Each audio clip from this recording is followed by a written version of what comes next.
Well, I agree with the poll, which says that immigrants haven't done enough to integrate into British society, but that's a different question to whether or not multiculturalism has failed. I'm from a mixed race family. I'm a testament to how multiculturalism can succeed. I think to say multiculturalism has failed in absolute terms is not true. It is true that in parts of the country, multiculturalism is not working. If we look at our northern towns like Oldham, Rotherham and Rochdale, where parallel societies have developed, that's an example of multiculturalism not working.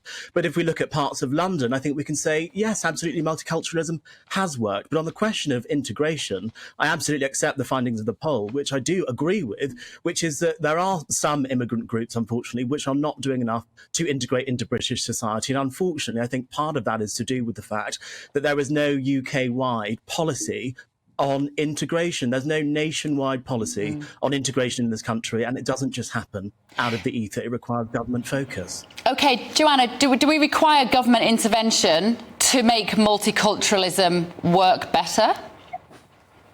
To an extent, maybe, if you were talking about multiculturalism or integration in the sense of people, for example, learning English as a language, then maybe government intervention would be useful. But I think that it goes beyond that as well. And I think it's really interesting when we have this conversation that the blame is always kind of put at the feet of migrants and people who are coming into this country. When you look at northern cities where I'm from and where I have experienced certain things as well growing up, you have these parallel communities as well because of the history of how people have been treated when they've come into these towns. I think it's very rich for a lot of people to say, well, they won't integrate, they live in their own towns and cities. But if you ask those same people, would you like these migrants to be your next door neighbour? They'd say absolutely not. So I'd like actually for the British public to kind of decide what side of the fence they're on, whether they actually want these migrants who are coming in or people who aren't,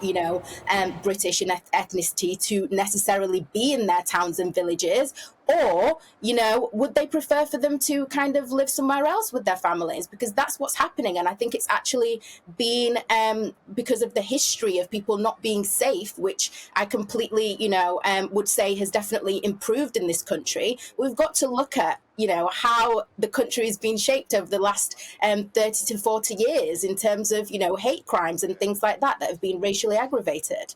Well, Joanna, I'm glad you brought up hate crimes because there has been a surge in hate crimes since the Hamas invasion of Israel. In fact, there's been a 650% increase in anti-Semitism across London, and it's not being perpetrated by the far-right white supremacist, is it?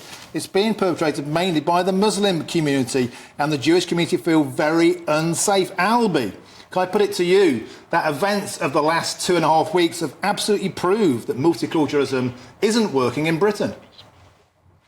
I think it's definitely shown that there are community tensions which we have not been paying enough attention to.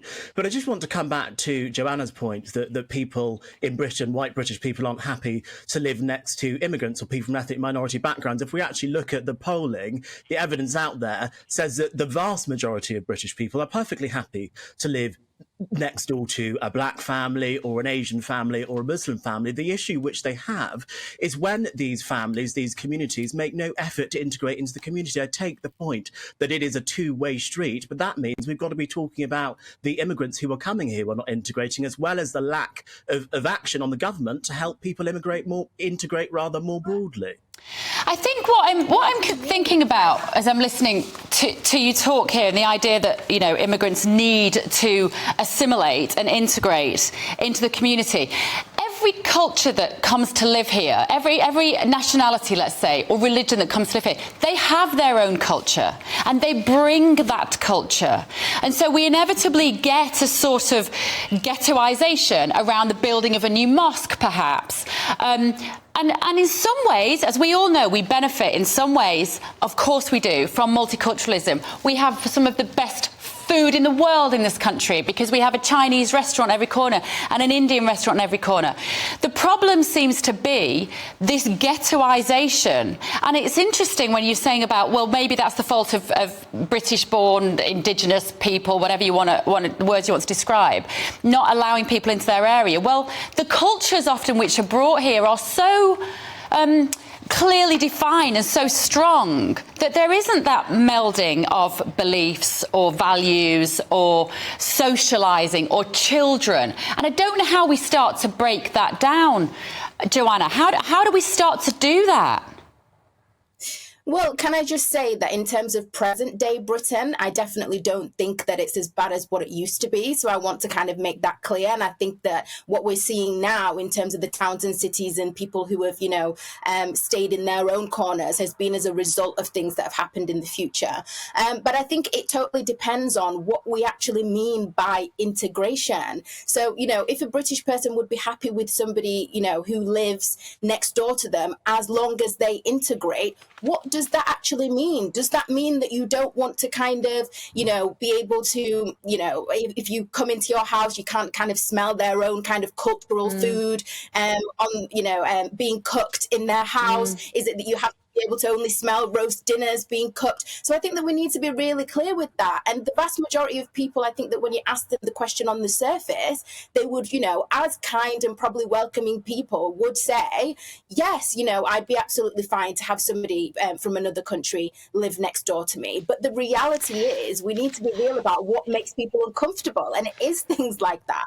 But Joanna, when you look at the very socially conservative values, say for example, of the British Muslim community, in actual fact, a poll by ICM shows that 36% of British Muslims would prefer to live next door to another Muslim. So, it kind of goes both ways. People like to be around their own people, and that's fine, that's natural, that's understandable. It's not discrimination, it's a choice. But when we look at some of the further social values that come out, we can see there is an incompatibility with a lot of progressive British politics. For example, 52% of British Muslims felt homosexuality should be illegal in a poll in 2015, clearly at odds with the direction of travel of where Britain is going. And is that the point? Maybe the more harder line versions of these schools just simply don't want to play by the progressive game. Well, I think, and I'm actually Catholic, so there's not really a lot that I can speak on behalf of the Muslim community for with things that you've brought up.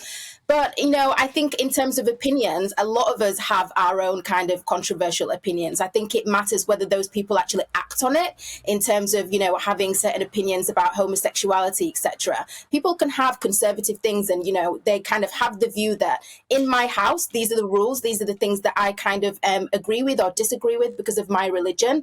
That's fine. And they can act on that in their personal life. But I think it also, it differs when you actually act on that and in the outside world, or Albie, maybe you have a hate crime against LGBT. Sorry to interrupt you, Joanna. I just want to get Albie in as well at the end. Is I think what we're hearing here is we have immigrants who arrive here with very, very firm, defined identity, religion, culture, values. The British identity of what we might see as a traditional sort of Anglo-Saxon image of what it is to be a Brit is very amorphous, isn't it? It's very hard to pin down. We start talking about things like cricket and scones, but actually, a cup of tea, all great things. But what it is fundamentally, I suppose, to be British in what is still a Christian country with the King and the Church of England, we're losing that, aren't we? Isn't that what the problem is here? We could all live happily side by side, but some people don't quite know what a British identity is.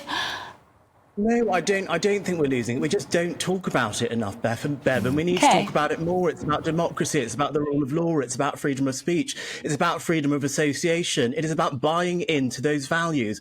And when people say that people are integrating into British society, it is when people move to this country and they do not buy into those very British values, and that is how we see the community tensions that we've seen inflame over the past 2 weeks since the Israel-Hamas conflict. OK. All right. Thank you both. Really interesting. Conservatives Against Racism, Albie Amankona there, and entrepreneur and commentator Joanna Jaroue.